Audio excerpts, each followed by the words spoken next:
চুপ থাকার 5টি উপকারিতা। নাম্বার 1, যতই চুপ থাকবেন আপনি ততই নিঃশব্দে থাকবেন, তত আপনার মস্তিষ্কের কর্মক্ষমতা বাড়বে। নাম্বার 2, যখন দেখবেন স্ট্রেস লেভেল বাড়ছে তখন একটা নিঃশব্দ জায়গায় চলে যান, যা টেনশন দূর করার সবথেকে ভালো উপায়।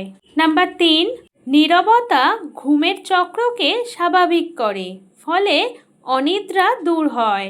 তাই দিনে মাত্র কয়েক মিনিট যদি মেডিটেশন করা যায় তাহলে অনিদ্রা, অবসাদ ও ক্লান্তি দূর হয়। নাম্বার 4, যাদের উচ্চ রক্তচাপের সমস্যা আছে তারা নিয়মিত যদি কিছুটা শান্ত পরিবেশে সময় কাটান তাহলে রক্তচাপ স্বাভাবিক হতে শুরু করে।